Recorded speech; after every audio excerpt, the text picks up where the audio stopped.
السلام عليكم ورحمة الله وبركاته. إن الحمد لله نحمده ونستعينه ونستغفره ونعوذ بالله من شرور أنفسنا ومن سيئات أعمالنا. من يهده الله فلا مضل له ومن يضلل فلا هادي له. أشهد أن لا إله إلا الله وحده لا شريك له وأشهد أن محمدا عبده ورسوله وبعد. Kita sampai pada kalimat Inna hayatal insani bihayati qalbihi wa ruhihi. Hidupnya seorang manusia itu adalah ketika hati dan rohnya hidup. Maka ada istilah hatinya mati. Siapa yang hatinya mati? Fir'aun, Abu Jahal, Abu Lahab, Namrud, Bakhtanasir, dan seluruh orang kafir. Nomor satunya adalah iblis. Ini orang-orang, makhluk-makhluk yang hatinya mati.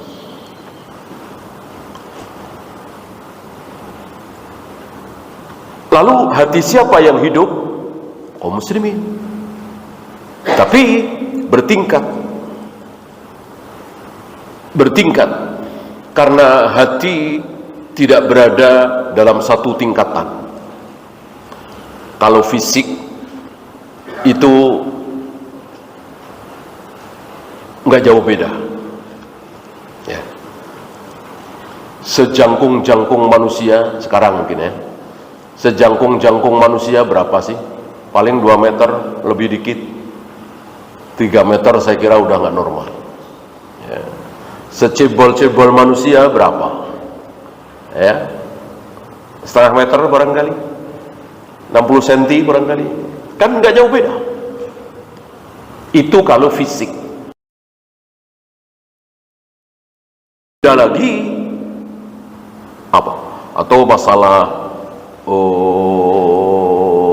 besar ya, bobot ya, paling berapa? 110 kintal, udah jarang ya. 110 kilo, 150 kilo mungkin sulit ditemukan.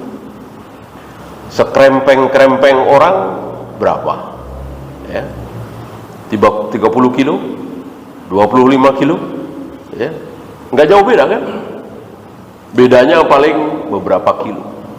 Nah, yang jauh beda akal. Kata orang kita otak. Ya. Pikiran, kecerdasan. On ada yang luar biasa cerdasnya, seperti Al-Imam Syafi'i, Al-Imam Bukhari. Beliau pernah dibacakan beberapa puluh hadis, saya lupa apa 70 apa 80.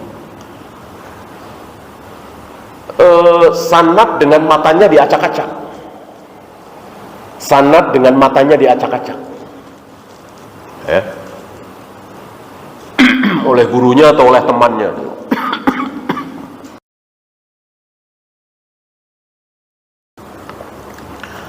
Lalu dibacakan di hadapan Bukhari, waktu itu masih remaja. Ya.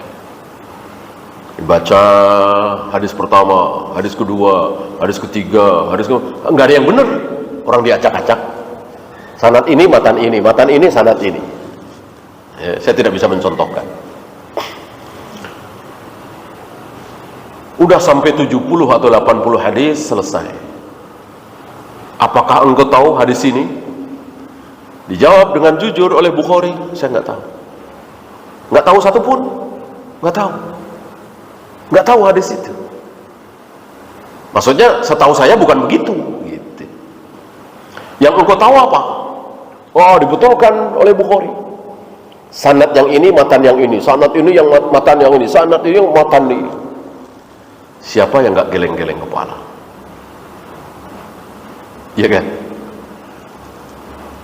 Dan Bukhari ketahuan setelah ditanya. Artinya beliau tidak menampakkan nih kehebatan saya. Buka sekian nih sanad ini. Intinya tidak memamerkan ilmunya dengan cara apapun. Tidak seperti kita. Kita itu hafal 15 hadis, 20 hadis, pengennya orang-orang tahu. Itulah kita. Apalagi hafal 10 juz, 15 juz. Kalau orang nggak ada yang tahu, rasanya gimana? Itulah kita. Beda dengan imam-imam kita. Bukhari sembunyi dari manusia.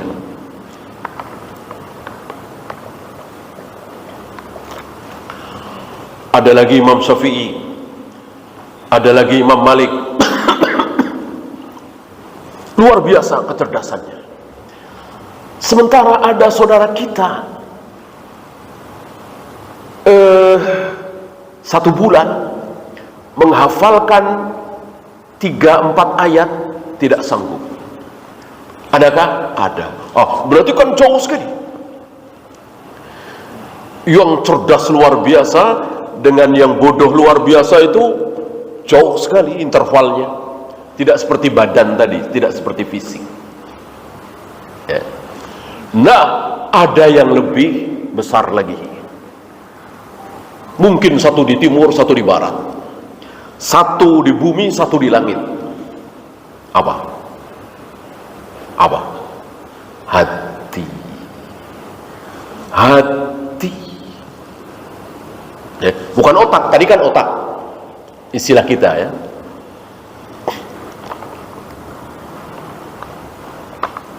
Hati lebih jauh lagi. Ada hati yang baru melihat wajah orang soleh saja sudah tergerak.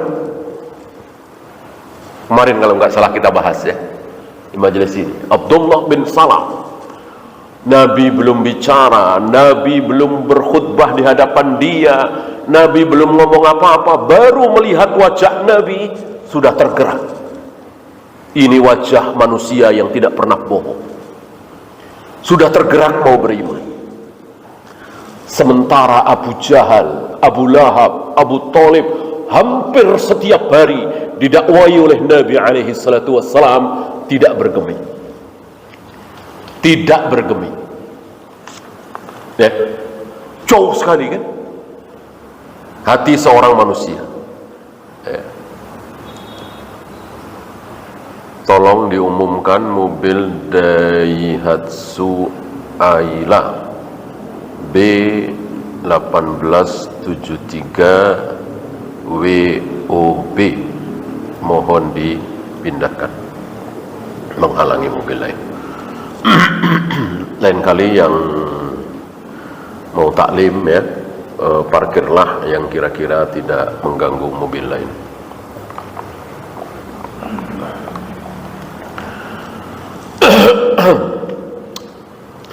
Nah, bagaimana keadaan hati? Saya awali dengan hati yang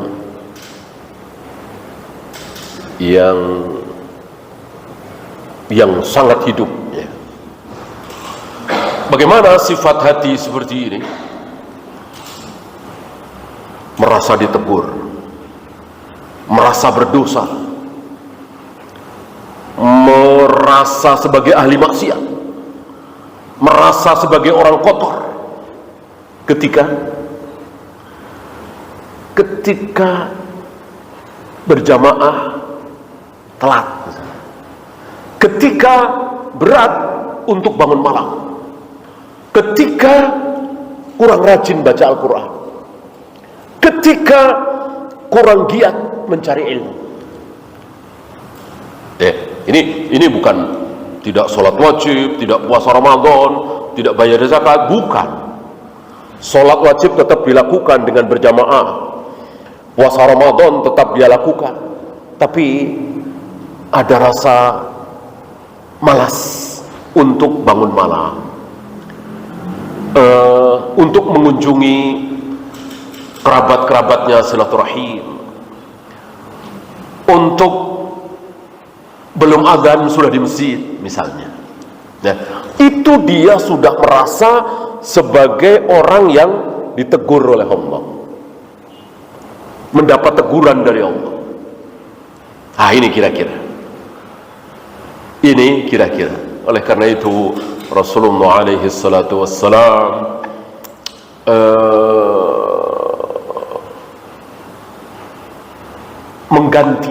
minta diganti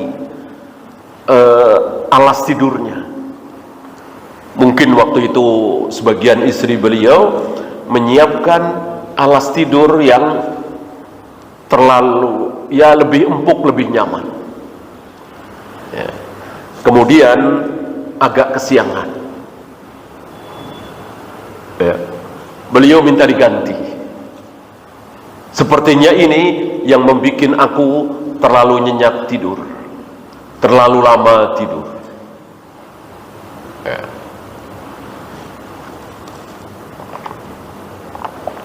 Dan itu doa beliau. Doa beliau berulang kali. Ya Allah, jangan cabut hidayah ini. Rabbana la tuzigh qulubana ba'da idh hadaitana. Jangan engkau cabut lagi hidayah yang telah engkau berikan kepada kami. Beliau merasa tidak aman, sementara kita merasa aman. Ini hati yang paling hidup. Yang kedua, yang lebih rendah, dia merasa ditegur oleh Allah, dia merasa jauh dari Allah, dia merasa salah hanya ketika bisnisnya bangkrut, rumahnya kebakaran, anaknya meninggal, terserang penyakit, di PHK, dipecat. Baru dia merasa, oh saya ditegur, oh saya kemarin-kemarin banyak melakukan kesalahan, jarang ke masjid, jarang berjamaah. Baru merasa ditegur setelah mendapatkan keburukan-keburukan duniawi. Beda dengan yang pertama tadi. Yang pertama kali, orang yang pertama tadi bisnis masih lancar, harta luar biasa, badan sehat, nggak ada masalah. Tapi dia merasa ditegur ketika sudah mulai malas bangun malam, nggak rajin lagi baca Al-Quran,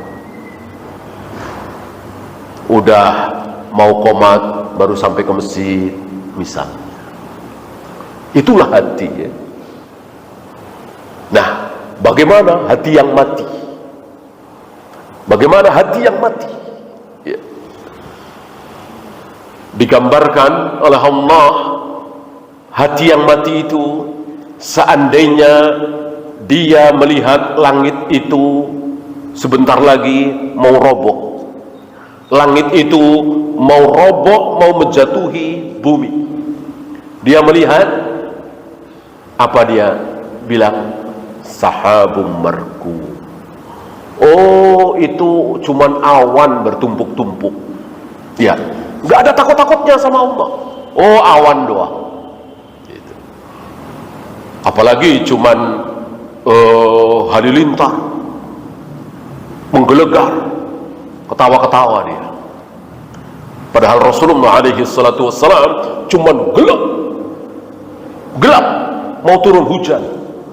Para sahabat menyaksikan wajah Nabi penuh dengan ketakutan.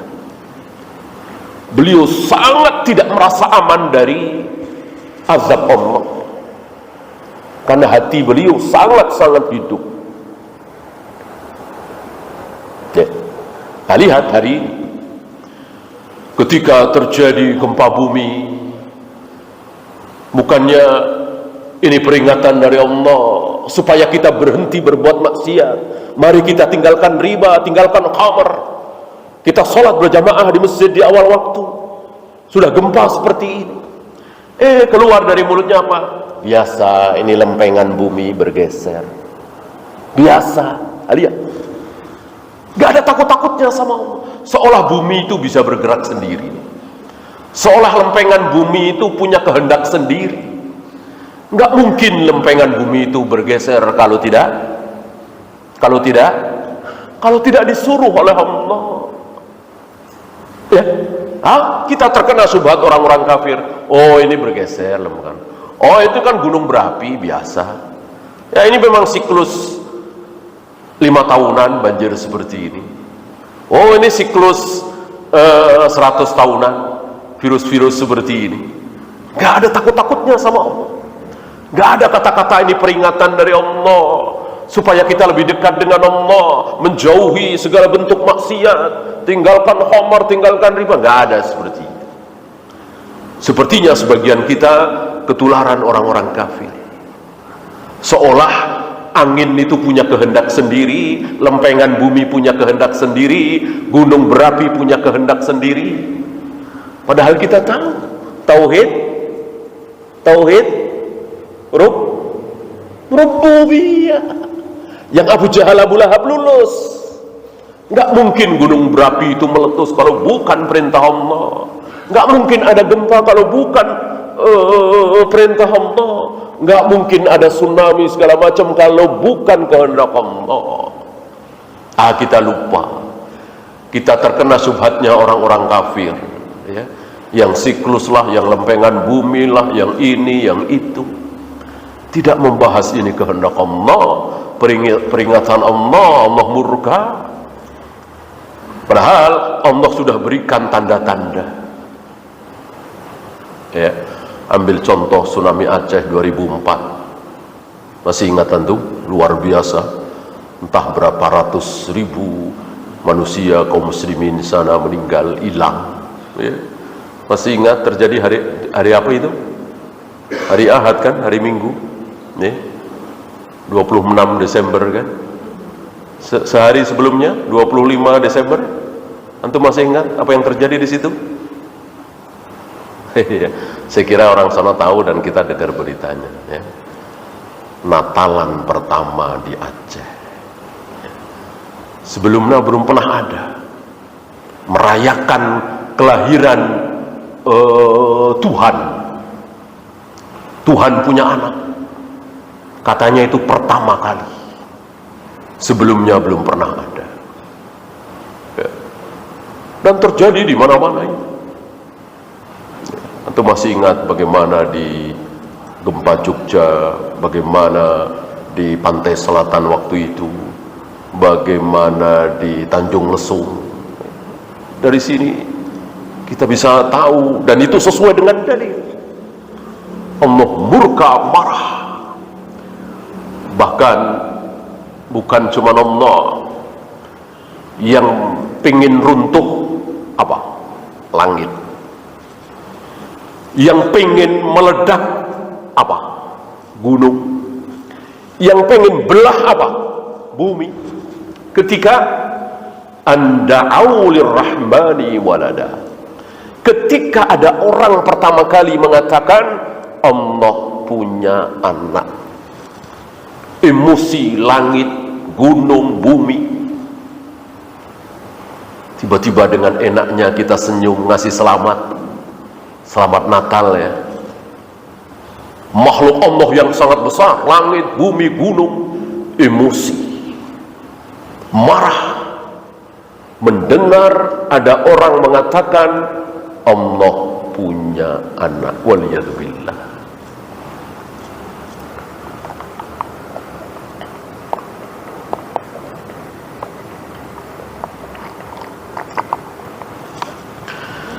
Wala hayata liqalbihi illa bima'rifati fatirihi.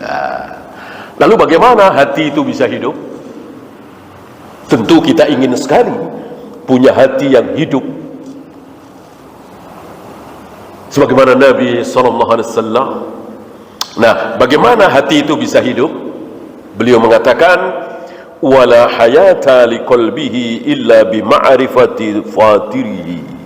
Caranya dengan ma'rifat, dengan mengenal, mengetahui, berilmu tentang fatirnya, penciptanya, Allah Rabbul Alamin. Gimana hati mau hidup? Allah ada di mana? Dia nggak tahu. Allah menciptakan Adam dengan apa? Dia nggak tahu. Apa yang Allah lakukan setiap sepertiga malam? Dia nggak tahu. Lebih dahsyat lagi, bukannya nggak tahu lagi, tidak peduli. Tidak peduli. Saya nggak peduli Allah mau di langit, di bumi. Saya nggak peduli Allah mau turun ke langit dunia atau tidak. Saya nggak peduli Allah menciptakan Adam dengan dua tangannya, dengan apa. Yang penting saya menyembah Allah. Nah, ada itu. Berarti dia menghina ayat Al-Quran, menghina sabda-sabda Nabi SAW. Kan yang mengatakan Ar-Rahmanu 'alal 'arsy istawa siapa? Yang mengatakan ma mana'aka an tasjuda lima khalaqtu bi yadayya, aku telah menciptakan Adam dengan kedua tanganku, siapa? Allah, Rasulullah alaihi salatu wassalam. Lalu kita bilang enggak peduli, enggak penting. Inna lillahi wa inna ilaihi. Maka pantas Nabi mengatakan la yadkhulul jannata man fi qalbihi mithqalu dzarratin min kibrin. Tidak akan masuk surga orang yang ada kesombongan dalam hatinya walaupun sebesar zarrah. Ya Rasul, di antara kami ada yang suka pakai sendal bagus, pakaian bagus, apa berarti kami sombong? Nabi mengatakan Allah itu indah, Allah suka yang indah-indah. Sombong bukan itu, tapi bataral haq, menolak al-haq, menolak kebenaran. Apa itu al-haq? Al-haqqu min rabbi. Al-haq adalah semua yang datang dari Allah. Al-haq tadi Allah bersemayam di atas arsy, al-haq ditolak oleh dia, atau dia tidak peduli. Allah turun ke langit dunia setiap sepertiga malam. Ini kan kata Allah lewat lisan Nabi alaihi salatu wasallam, ditolak oleh dia. Allah membolak-balikkan hati manusia dengan dua jarinya. Ini kata Allah lewat lisan Nabi alaihi salatu wasallam, ditolak oleh dia. Ini sebesar-besar sombong. Sombong yang sebenarnya, yang terancam tidak akan masuk surga. Berbeda dengan para sahabat. Para sahabat betul-betul menundukkan akalnya, nuraninya, hatinya di hadapan dalil.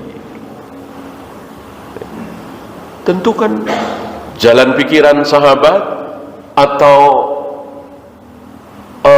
mencernanya akal oleh para sahabat nggak jauh beda dari kita lah, nggak jauh beda, sama-sama manusia ya kan? Cuman bedanya itu mereka sami'na wa ata'na, kita tidak ya. Tentu sahabat juga tahu kalau sepertiga malam itu akan selalu ada ya kan? Insya Allah walaupun tidak secanggih hari ini bisa langsung telepon ke sana, mereka tahu. Artinya di permukaan bumi ini sepertiga malam tidak cuma sekali, berkali-kali. Para sahabat insya Allah tahu. Kita lebih tahu lagi sekarang, karena hari ini kita bisa tahu nih negara mana yang sekarang sedang sepertiga malam. Bisa telepon ya kan, bisa WA ya kan. Para sahabat kan nggak bisa, tapi insya Allah para sahabat tahu ya. Tapi para sahabat menundukkan akalnya, menerima apa adanya, bahwa ketika mereka berada dalam sepertiga malam, mereka meyakini, oh Allah sekarang sedang turun. Dan Allah turun itu ada maunya. Mau apa? Allah turun ke langit dunia setiap sepertiga malam itu ada maunya. Maunya apa? Iya, mau memberi siapa yang sedang minta. mau mengampuni siapa yang sedang mohon ampun. Itu diambil oleh para sahabat. Mumpung Allah sedang nyari-nyari orang yang sedang minta, mari kita minta. Mumpung kita berada di sepertiga malam yang akhir. Dan secara bukti saya kira bukan 1-2 ya, bukan 10-20, mungkin bukan 100-200. Mungkin antum insya Allah pasti pernah merasakan terlilit hutang, nggak ada jalan, anak sakit dan seterusnya, udah nggak ada jalan.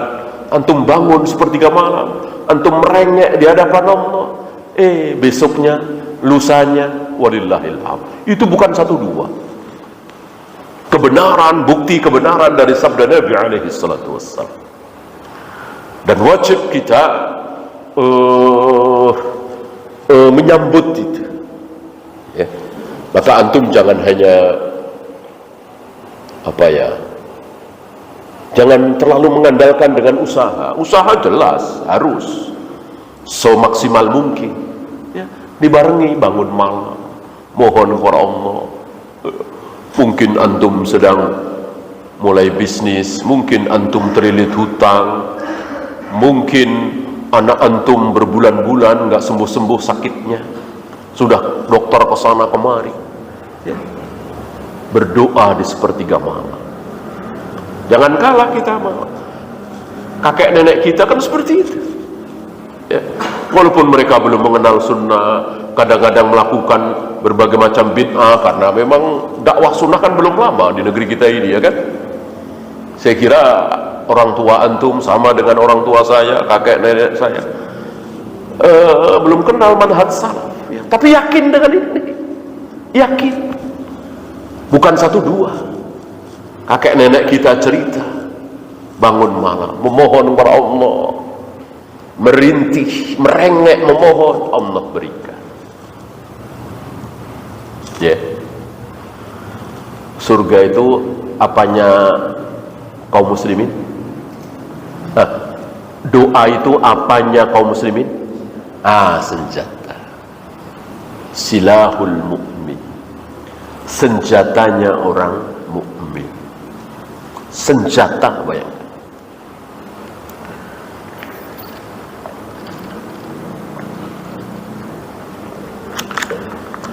Wa mahabbatihi wa ibadatihi, mencintai kemudian menyembah. Setelah mengetahui ini, jangan sampai kita nggak tahu. Allah menampakkan betisnya, kita nggak tahu. Allah akan menghentikan geraman jahanam dengan telapak kakinya, kita nggak tahu. Allah membolak-balikkan hati manusia dengan 2 jarinya, jangan sampai kita tidak tahu. Kita tahu. Setelah itu kita mencintai. Setelah mencintai, dan cinta di sini perlu pembuktian. Ya. Jangan mengaku lebih cinta kepada Allah daripada harta dunia, sementara dia sedang asyik melayani pembeli, ada sedang asyik rapat proyek miliaran, triliunan, terdengar adzan asar misalnya ya. Antum mengaku cinta kepada, saya kira nggak ada ya yang nggak mengaku cinta. Ada di antara kita yang berani mengatakan saya nggak cinta sama Allah? Saya kira nggak ada. Pasti ngaku semua cinta. Anda lebih cinta mana, Allah apa dunia? Pasti kita jawabnya sama, Allah ya. Tapi mana bukti? Orang masih asyik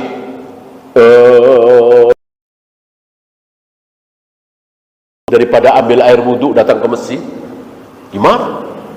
Ngaku doang. Mana bukti? Ya, mana bukti? Masjid nggak jadi-jadi, udah hampir 5 tahun misalnya, duit miliaran, ya. Mana nggak tergerak? Padahal kalau dia tanggung sendiri selesai. Ya. Perlu bukti, sangat perlu bukti. Wa ibadatihi wahdahu, terakhir menyembah Allah satu-satunya. Jangan sampai ada sesuatu di situ. Ya. Kalau nggak ada Allah nggak mungkin. Ya. Nggak ada Allah di hati saya. Yang ada cuman keris, yang ada cuman dukun, nggak mungkin. Pasti ada, Allahnya ada. Allah ada, keris ada, dukun ada. Itu hakikat syirik di situ. Hakikat syirik di situ. Jadi Allah disekutukan. Ya. Oleh karena itu, kalau ada yang bertanya, apakah Abu Jahal Abu Lahab mencintai Allah? Apakah Abu Jahal Abu Lahab mencintai Allah? Cinta. Abu Jahal Abu Lahab mencintai Allah. Tapi kenapa kekal di neraka? Karena bukan cuma Allah yang dicintai. Selain mereka mencintai Allah, Abu Jahal Abu Lahab juga mencintai Lata, Uzza, Hubal, Manat, dan seterusnya. Apa bedanya dengan kaum kita? Cinta kepada Allah, Masjid Ka'bah, Masjidil Haram. Cinta pula dengan tempat-tempat keramat, kuburan-kuburan keramat. Apa bedanya coba? Apa bedanya? Sementara Nabi dan para sahabat tidak pernah memperkenalkan tempat keramat, kuburan keramat. Antum pernah dengar Nabi bersabda, saudara-saudara, jangan lupakan makam Nabi Ibrahim di sini, makam Nabi Ismail di sini, makam Nabi Musa di sini, makam Nabi Yahya, Zakaria. Nggak ada. Nggak ada. Seandainya ada makam keramat, ada kuburan mendatangkan berkah, tentu kuburan para nabi, para rasul yang pertama, yang nomor satu mengandung berkah, Nabi tidak sebut. Bagaimana hari ini sebagian saudara-saudara kita begitu pedenya, begitu yakinnya, begitu berharap dengan kuburan-kuburan keramat itu. Ini pahlawan anu, ini syekh anu, ini yang menyebarkan Islam di sini-sini. Dan nggak ada apa-apanya mereka dengan Nabi Musa, Nabi Ibrahim, Nabi Ismail, Nabi Yahya, Zakaria. Nggak ada kuburannya. Ya, kalau Allah mau, Allah tampakkan. Kalau memang mendatangkan berkah, Allah itu menghendaki kebaikan kepada manusia. Allah tidak menghendaki keburukan. Kalau betul kuburan para nabi, para rasul mengandung berkah, kok disembunyikan oleh Allah, berarti Allah tidak menghendaki kebaikan untuk manusia. Orang ada keberkahan kok ditutup oleh Allah. Ya.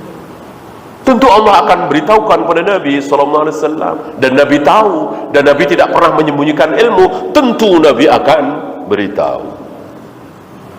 Ya. Yang Nabi beritahu cuman kuburan Nabi Musa.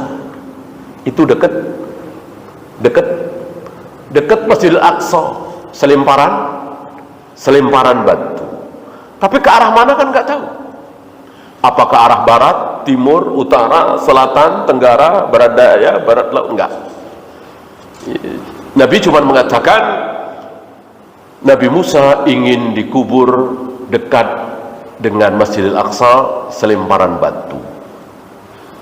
Jelas bukan di Masjidil Aqsa. Seandainya Masjidil Aqsa itu batasnya garis ini, ya dilempar selemparan batu, mungkin 100 meter, mungkin 80 meter ke arah barat atau timur atau utara atau selatan, hanya Allah yang tahu.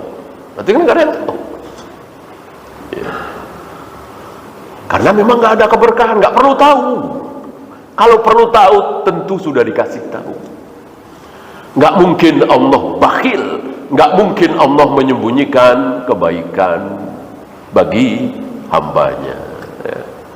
Kalau lahirnya Rasulullah itu kita perlu tahu, tentu akan diberitahu oleh Allah lewat lisan Nabi alaihi salatu wassalam. Aku lahir tanggal sekian, bulan anu. Nggak ada. Yang ada cuman harinya Senin. Itu doang.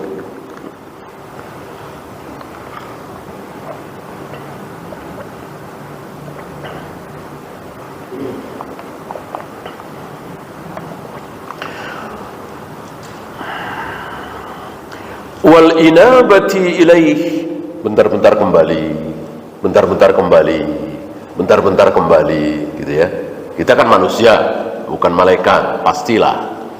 Mungkin emosi, mungkin ngomong jorok, mungkin tertarik dengan lawan jenis, ya, sementara bukan istri kita, mungkin gibah mungkin, ya. Tapi bentar-bentar kembali, astagfirullah, astagfirullah, gitu ya. Tidak terus-menerus dalam kesalahan itu, apalagi bangga dengan kesalahan itu. Ya.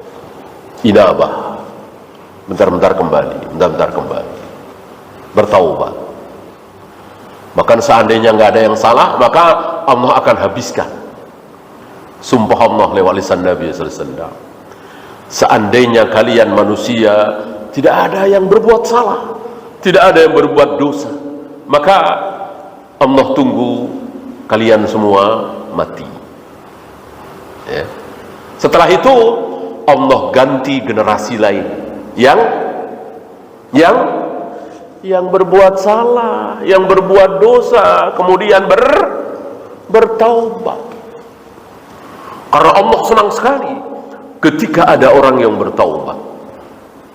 20 tahun jadi pemabuk, 30 tahun jadi pelacur misalnya, 15 tahun jadi ahlul bidah, puluhan tahun jadi orang musyrik. Ampun kepada Allah, merengek di hadapan Allah. Allah sangat senang, melebihi senangnya kita dalam keadaan apapun. Ya. Kita pasti kan, antum saya kan pernah senang sekali, bahagia sekali, girang sekali. Apalah mungkin lahir anak pertama setelah sebelasan tahun belum dikaruniai anak, senang sekali, bahagia sekali misalnya. Atau menemukan barang yang hilang, yang selama ini dicari-cari, yang itu yang disabdakan oleh Nabi alaihi salatu wassalam, senang sekali kan? Allah lebih senang ketika ada seorang hamba bertaubat. Coba kalau nggak ada dosa, coba kalau manusia ini kayak malaikat semua, nggak ada dosa, ya Allah nggak senang. Orang senangnya kalau kita bertaubat. Dari sini maka jangan kita bikin orang putus asa. Alah pelacur, alah pencopet, alah ahlu bid'ah, alah artis pakaian mini. Nggak tahu kalau dia bertaubat, Allah senang sekali. Ya. Jangan kita terkena syubhat khawarij. Khawarij itu kalau melihat orang, yang dilihat apanya? Iya, jeleknya. Jeleknya, ya. Misalnya ada orang sholat, puasa, zakat, haji, ke masjid, berjamaah, baca Al-Quran, sekali waktu ngomongin orang. Nah, ngomongin orangnya itu yang dia bahas, itu khawarij. Beda dengan ahlus sunnah. Ahlus sunnah melihat kebaikan seseorang. Pernah ada seorang syekh, dia ada perlu apa gitu di Tanah Abang, mampir ke musola kecil, sholat duhur apa asar, ngantri wudhu. Nah, salah satu yang ngantri itu perempuan nggak pakai jilbab, ya, perempuan nggak pakai, mungkin rok biasa, nggak pakai jilbab. Aku komentar syekhnya ini sama muridnya pelajar Libya, dia yang cerita, dia membahas wanita yang pakai pakaian yang tidak syar'i itu, membahas dia sabar, ngantri wudu, mau menghadap Allah, menyembah Allah, itu yang dibahas oleh syekh itu. Coba kalau orang khawarij, sholat cuma aja pakai rok mini, dengkul kemana-mana, rambut kemana-mana, leher kemana-mana, ke sholat. Itu jiwa-jiwa khawarij seperti itu, yang dilihat jeleknya saja. Waliyadzubillah, kita mohon perlindungan kepada Allah dari syubhat khawarij. Kalau melihat manusia, lihat baiknya manusianya, ya. Kalau perbuatannya ya tentu buruk, kita bilang buruk, Baik kita bilang baik, bid'ah kita bilang bid'ah, syirik kita bilang syirik. Ini maksudnya membahas orangnya, bukan perbuatannya. Perbuatannya syirik ya syirik, bid'ah ya bid'ah, sunnah ya sunnah, tauhid ya tauhid, ya. Ini membahas orangnya, termasuk ahlul bid'ah. Apakah saudara-saudara kita ahli bid'ah hari ini akan mati dalam keadaan bid'ah? Kan belum tentu. Bisa saja bertaubat, kan?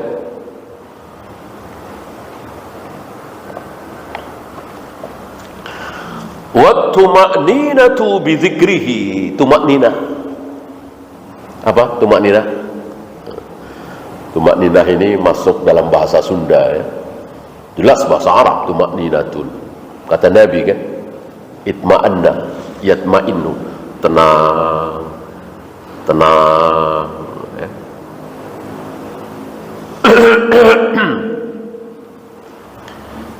Ketika apa? Ketika zikir mengingat Allah. Ala bi dzikrillahi tatma'innul qulub. Dengan zikrullah, dengan mengingat Allah, tenang hati. Ya. Antum ada anak, ya,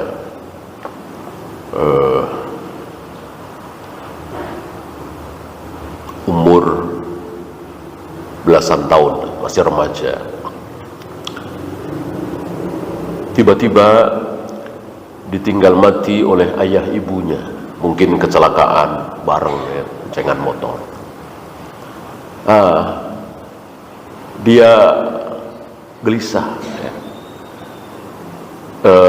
Yang membiayai dia siapa, yang akan menyekolahkan dia siapa, gitu, ya. Gelisah, sedih, takut, khawatir, ya. Kemudian dia baca subhanallah, subhanallah, subhanallah, alhamdulillah, alhamdulillah, alhamdulillah, Allahu akbar, Allahu akbar, astagfirullah, astagfirullah. Dia nggak tahu artinya apa. Si anak remaja ini nggak tahu artinya apa. Nggak ada perubahan, atau mungkin perubahan sedikit. Lalu disodorkan oleh gurunya, mungkin guru ngajinya, bahwa wa ma min dabbatin fil ardi illa 'ala Allahi rizquha. Tidak ada satupun dabbah. Dabbah itu dari mulai kita semua sampai kepada hewan-hewan yang tidak punya kaki, yang berjalan dengan perutnya, seperti ular, cacing, ya, yang lemah sekali. Dari kita manusia-manusia yang kuat, yang cerdas, sampai cacing, sampai belatung yang gerakannya terbatas sekali. Itu semuanya rizkinya ditanggung oleh Allah. Nggak ada yang tidak ditanggung, ya. Nah, anak remaja ini baca ini, menerima ilmu ini, akhirnya tenang. Nah, gitu kira-kira zikir, ya. Jadi zikir itu jangan hanya kayak kita apa, ya, mantra-mantra jupa japu. Ada artinya nggak? Nggak ada. Mantra-mantra jupa japu kan nggak ada artinya. Nah, jangan sampai kita zikir itu sekedar lafaz subhanallah, Allahu akbar, la ilaha illallah. Kita tahu maksudnya apa. Dengan kita tahu maksudnya apa, insya Allah mendatangkan ketenangan. Itu yang dimaksud oleh Allah, ala bidzikrillahi tatmainnul qulub. Sebab kalau sekedar mantra-mantra nggak tahu artinya, ya kayak anak remaja tadi, gimana bisa menghilangkan kegundahan?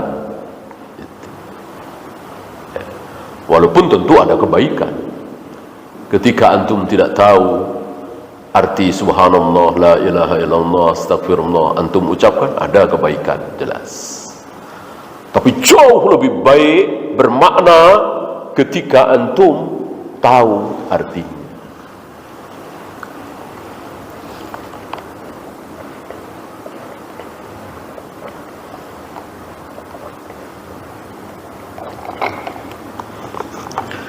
Wal unsi bi qurbihi, nyaman tenang ketika dekat.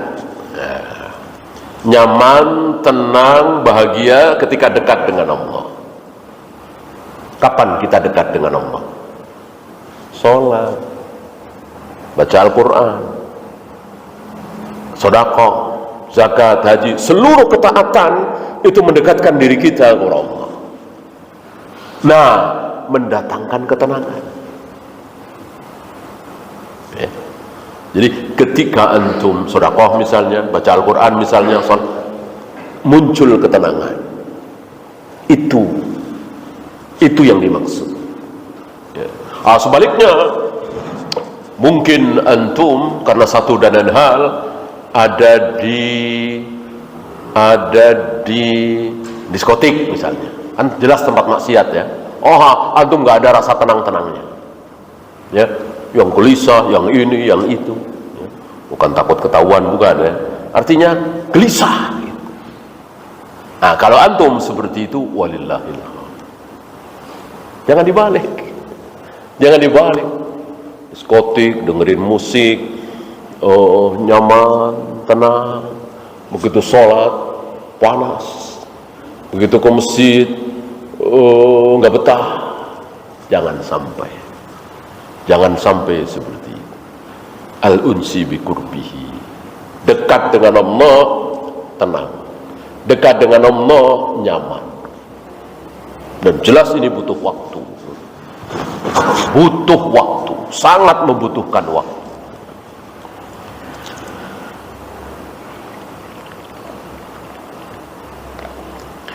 Wa man faqada hadhihi al-hayata faqada al-khaira kullahu. Barang siapa yang kehilangan hidupnya hati tadi, berarti mati hatinya, hilang seluruh kebaikan. Siapa contoh? Tadi. Berapa, kalau istilah kita, berapa miliar, berapa triliun harta yang dimiliki oleh Fir'aun, Namrud, Qarun, ya. Hilang kebaikan. Mungkin cuman beberapa ratus tahun mereka merasakan kenikmatan itu. Kalau kita sekarang paling 60 tahun, 70 tahun. Itu pun kan kepotong masa anak-anak, kepotong tidur, ya kan? Nah, berapa sih? Merasakan kenikmatan sebagai orang kaya. Ya. Habis itu penderitaan yang luar biasa. Maka dikatakan hati mati, hilang seluruh kebaikan. Jangan sampai hati kita mati.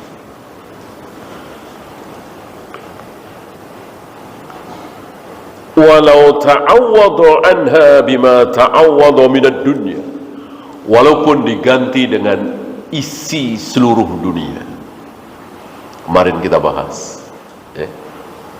Antum pasti tidak mau ketika kedudukan antum itu diganti oleh orang terkaya hari ini dan kafir. Ya. Ambil contoh siapa? Elon Musk misalnya. Antum jadi Elon Musk jadi antum. Tentu Elon Musk jadi muslim, ngaji kemana-mana. Antum jadi Elon Musk, kafir. Ya. Saya yakin antum nggak ada yang mikir ketika ditawarin, ya, mau apa enggak ya, mikir. Saya kira enggak, ya. Pasti enggak sudi, enggak mau, ogah, enggak sudi, ya. Ini gimana kita tidak bersyukur? Kita diberi oleh Allah sesuatu yang sangat luar biasa, melebihi apa yang Allah berikan kepada si Elon Musk itu. Gimana kita tidak bersyukur? Buktinya kita jadi dia jadi kita nggak mau. Ya. Dianya mungkin juga nggak mau juga, ya. Ya pasti nggak mau lah dia. Orang kafir, ya. Ngapain? Ya. Jadi orang Islam ngapain ngaji ke sana kemari kurang kerjaan? Ya dia nggak percaya akhirat, nggak percaya inna dina indallahil Islam. Sama-sama nggak mau, sama-sama nggak sudi barangkali. Ya itulah syubhat. Orang tidak merasa.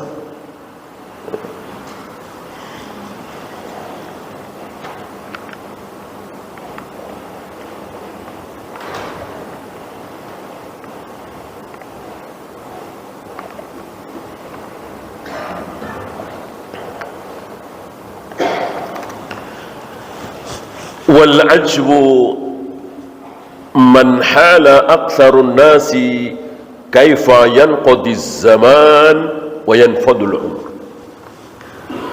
Beliau merasa heran, aneh, ajaib, bagaimana ada orang yang menghabiskan umurnya, habis waktunya, habis umurnya, wal qalbu mahjubun ma syamma li hadzal ra'iha, sementara hatinya tidak merasakan sedikit saja, baunya saja nggak dapat.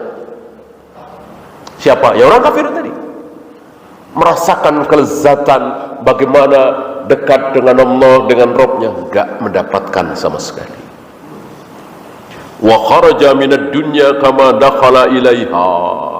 Dia keluar meninggalkan dunia ini, mati, sama dengan waktu dia lahir. Waktu dia lahir, dia tahu Allah ada di mana? Nggak tahu. Tuhannya siapa Allah? Nggak tahu. Apa yang dimaui oleh Allah? Nggak tahu. Nah sekarang dia mati, sama-sama nggak tahu. Inna lillahi wa inna ilaihi raji'un. Kita bersyukur. Waktu kita lahir, waktu kita bayi, kita nggak tahu apa-apa tentang Allah, tentang Rasulullah, tentang sholat, tentang zakat, nggak tahu apa-apa. Walillahil hamd. Allah berikan ilmu kepada kita lewat guru-guru kita, lewat pengajian, lewat bacaan kita. Akhirnya kita tahu Allah begini-begini, Rasulullah begini-begini, kita harus bagaimana, apa yang harus kita lakukan, apa yang harus kita jauhi, kita tahu. Bahkan jual beli dua harga nggak boleh saja, sampai segitu kita tahu misalnya. Bahkan sampai menyenderkan satu tangan kiri ke belakang ketika duduk, ini duduknya al-maghdubi alaihim, alhamdulillah ada yang ngasih tahu sama kita. Sholat harus pakai sutro, ada yang ngasih tahu sama kita. Jenggot nggak boleh dipotongin, ada yang ngasih tahu sampai ke kita. Gimana kita tidak bersyukur? Kita bersyukur dan kita amalkan itu dengan penuh ketenangan, dengan penuh kebahagiaan. Maka rugi sekali kalau sampai kita tidak bersyukur. Dia keluar dari dunia, wa madzaqat yabama fiha. Dia tidak pernah merasakan bagaimana lezatnya kebaikan dekat dengan Allah itu. Bal 'asha fiha 'aishal bahaim. Dia hidup di dunia tidak ubahnya seperti binatang. Seperti binatang. Binatang nggak ada yang sholat, nggak ada yang saum, nggak ada aturan syariat. Manusia yang kafir itu apa bedanya dengan binatang? Nggak ada bedanya. Asya fiha 'aishal bahaim. Persis hidupnya seperti binatang. Makan, kawin, mati, ya, kira-kira begitu. Tidak ada haram, semuanya halal semua. Maka dikatakan dunia itu adalah ad-dunya jannatul kafir. Dunia itu surga. Dunia itu surga bagi orang-orang kafir. Adapun bagi orang-orang muslim, dunia adalah penjara. Maka wajib kita bersabar. Kita sedang di penjara nih. Sebagaimana orang-orang yang dipenjara kan sabar. Kasih makan segitu, sabar. Ruang geraknya cuma segitu, sabar. Mau ngapain lagi? Orang di penjara. Nah, kita wajib sabar. Karena kita memang sedang di penjara. Wallahu a'lam. Ya, ada pertanyaan, silakan.